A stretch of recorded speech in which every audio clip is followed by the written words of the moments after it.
صدر علی وقار، پاکستان دنیا میں گھی پیدا کرنے والا دوسرا بڑا ملک، کپاس، آم اور چاول پیدا کرنے والا چوتھا بڑا ملک، گنا، دودھ اور کھجور پیدا کرنے والا پانچواں بڑا ملک، گندم، مالٹا اور خوبانی پیدا کرنے والا چھٹا بڑا ملک، مگر کرپٹ ترین سیاستدان، راشی افسران، بے ضمیر عوام، نااہل حکمران اور نیم مردہ اداروں کے نیم بے ہوش سربراہان پیدا کرنے والا پہلا بڑا ملک ہے۔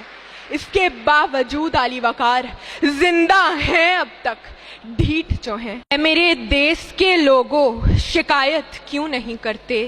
تم اتنے ظلم سہ کر بھی بغاوت کیوں نہیں کرتے؟ یہ جاگیروں کے مالک اور لٹیرے کیوں چنے تم نے؟ تمہارے اوپر تم جیسے ہی حکومت کیوں نہیں کرتے؟ یہ بھوک، افلاس، تنگ دستی تمہارا ہی مقدر کیوں؟ مقدر کو بدلنے کی جسارت کیوں نہیں کرتے؟ کیونکہ صدر وقار زندہ ہیں اب تک، ڈھیٹ جو ہیں۔ جناب والا، جب ہم نے اپنے آپ کو بے حسی، بے رخی اور بے دردی سے ایک ایسا لاوارث مریض بنا دیا ہو جس کی ایک معمولی سی بیماری بدعنوانی کو ڈاکٹر، سرجن، طبیب، حکماء اور کنسلٹنٹ معیشت کے کینسر کا آخری مرحلہ بنائے بیٹھے ہوں، جبکہ قدرت اور فطرت کی ہر آسائش کے ڈھیروں ڈھیر لگے ہوں، مگر بے ضمیری اور خود غرضی کے فالج کا غلبہ ہو، تب ایسے مریض کو زندہ درگور ہو جانا چاہیے، مگر زندہ ہیں اب تک، ڈھیٹ جو ہیں۔ صدر علی وقار، آج میرے ملک کے حکمران ساری دنیا میں ہاتھوں میں کشکول اٹھائے یہ ثابت کرنے پر تلے ہیں کہ سیلاب آیا اور یہ ایک آفت ہے، لہٰذا ہمیں آفت زدہ قرار دے کر امداد دی جائے۔ لیکن علی وقار، یہ آفت سے زیادہ ہماری ناکام منصوبہ بندی ہے، اس لیے میں کہتی ہوں کہ ہم آفت زدہ نہیں بلکہ آسیب زدہ ہیں، اور اس آسیب کے فرزند یعنی آسیب زادے ملک کے طول و عرض میں پھیلے ہوئے ہیں۔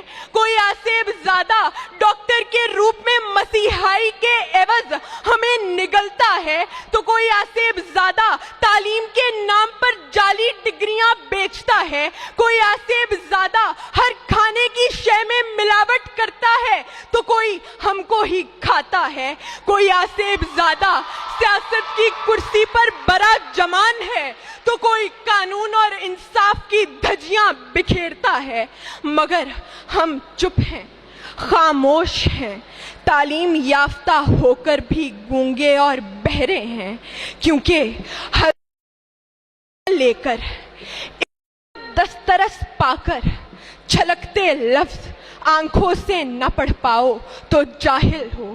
پھر کہنا پڑتا ہے علی وقار زندہ ہیں اب تک، ڈھیٹ جو ہیں۔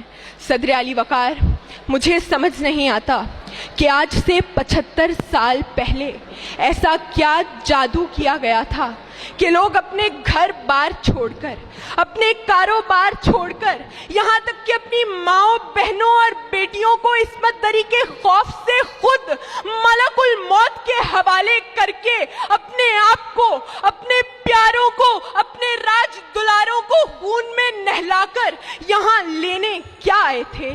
لا قانونیت، بے انصافی، ملاوٹ، اخلاقی گراوٹ، شرانگیزی، دہشت گردی یا جمہوریت؟ علی وقار، ان مرنے والوں کی اولاد کو کیا ہوا؟ وہ شہداء جو منو مٹی تلے دفن ہوئے، ان کے جذبات کے لیے احساسات کو کیا ہوا؟ جناح، اقبال، سر سید اور فاطمہ کے دیے گئے خیالات کو کیا ہوا؟ جب جواب نہیں ملتا تو کہنا پڑتا ہے ایک یہ بھی انقلاب وقت کی تصویر ہے، رہزنی، غارت، غریب، بیداد کی تشہیر ہے۔ ایک شب اجڑا کسی بابا کی بیٹی کا سہاگ، اڑ گئی پھولوں کی خوشبو، ڈس گئے کلیوں کو ناگ، آدمیت ان دنوں ایک لاشائے تقدیر ہے، آج بے نام و نشاں اسلاف کی توقیر ہے، ایک یہ بھی انقلاب وقت کی تصویر ہے، کیونکہ زندہ ہیں اب تک ڈھیٹ جو ہیں، زندہ ہیں اب تک ڈھیٹ جو ہیں۔ شکریہ۔